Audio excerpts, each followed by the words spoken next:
Hey Crossroads family, my name is Marcy Biddle and I am sharing the verse of the day with you today for day 11 as we continue on with our 21 days of prayer and fasting. We're officially more than halfway through, so I hope this time has been impactful for you as you've given an opportunity to spend more quiet time with God each day. Today's verses are from Matthew 18 verses 21 and 22. Then Peter came to him and asked, "Lord, how often should I forgive someone who sins against me?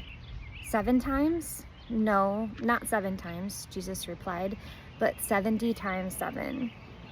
Now, when Peter came to ask this, I figured he'd probably been thinking about it for a while. He was hoping he'd sound extra loving even by suggesting that we could forgive someone even up to 7 times.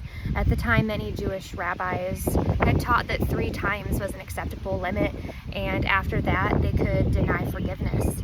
So Peter had more than doubled that by making it 7 times. How generous, he was probably thinking. However, Jesus' response did away with any limit or calculation up to 70 times 7. We can assume that Peter was probably thrown off a little bit here. He didn't expect Jesus to essentially say that we are to forgive an unlimited number of times. Surely unlimited is the most likely, but if you want to get specific with it, we are called to forgive at least 490 times, regardless of whether he means an unlimited number of times or 490 times. Let's think about this for a second.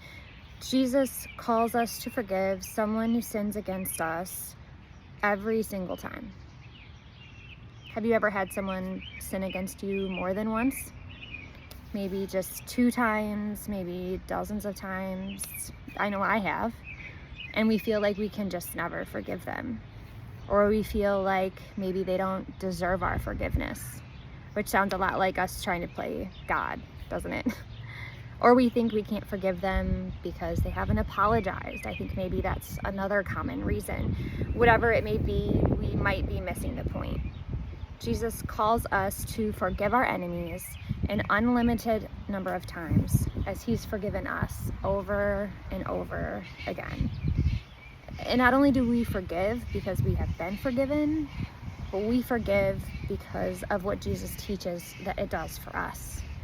We may not love hearing it in the heat of the moment, but forgiveness does not change the person that hurt you. Let me say that again. Forgiveness doesn't change that person. Forgiveness changes you.